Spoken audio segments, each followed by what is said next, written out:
اعوذ باللہ من الشیطان الرجیم بسم اللہ الرحمن الرحیم۔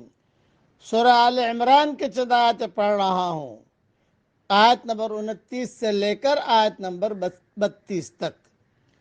قُلْ إِن تُخْفُوا مَا فِي صُدُورِكُمْ أَوْ تُبْدُوهُ يَعْلَمْهُ اللَّهُ۔ اے پیارے نبی کہہ دیجئے کہ جو کچھ تمہارے سینوں میں ہے اس کو چھپائے رکھو یا ظاہر کر دو، اللہ اس کو جانتا ہے۔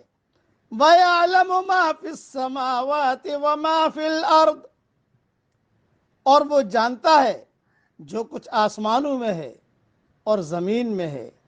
وَاللَّهُ عَلَى كُلِّ شَيْءٍ قَدِيرٌ، اور اللہ ہر چیز پر قادر ہے۔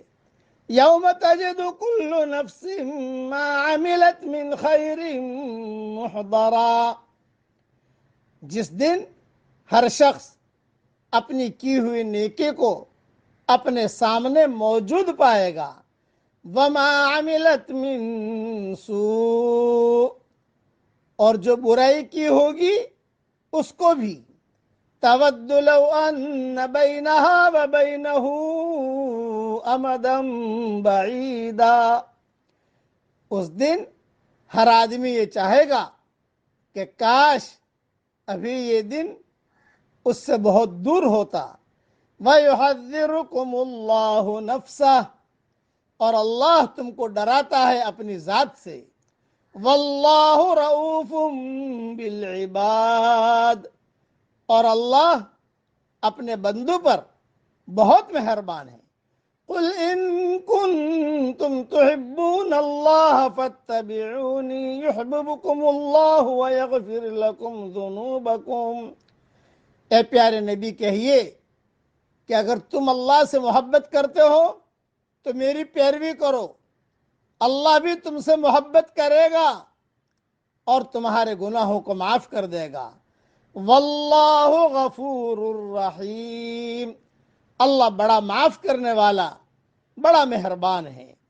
قل اطیعوا اللہ والرسول، کہہ دیجئے کہ اللہ کی اطاعت کرو اور رسول کی۔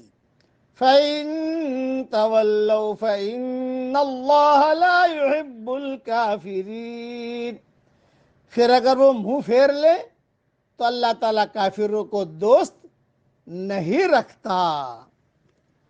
مختصر تشریح سن لیجیے اس کی۔ یہود اور نصارہ دونوں کا دعویٰ تھا کہ ہمیں اللہ سے اور اللہ تعالیٰ کو ہم سے محبت ہے۔ بالخصوص عیسائیوں نے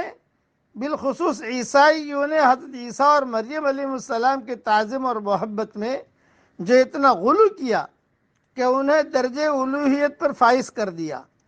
اس کی بابت بھی ان کا خیال تھا کہ ہم اس طرح اللہ کا قرب اور اس کی رضا اور محبت چاہتے ہیں۔ اللہ تعالیٰ نے فرمایا ان کے دعووں اور خود ساختہ طریقوں سے اللہ کی اور اس کی رضا، اللہ کی محبت اور اس کی رضا حاصل نہیں ہو سکتی۔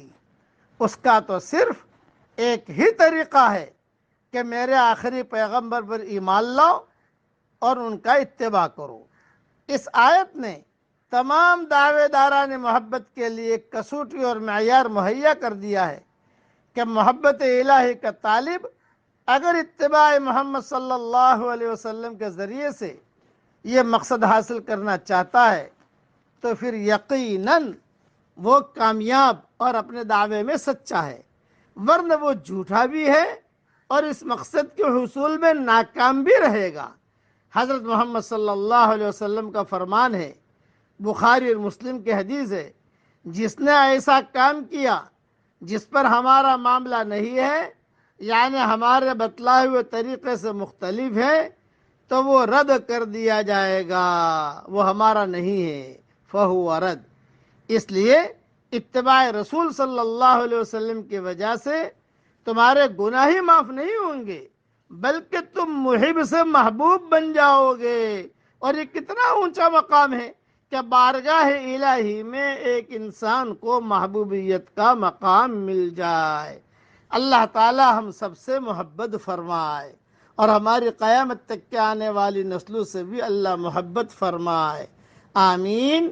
وآخر دعوانا ان الحمد للہ رب العالمین۔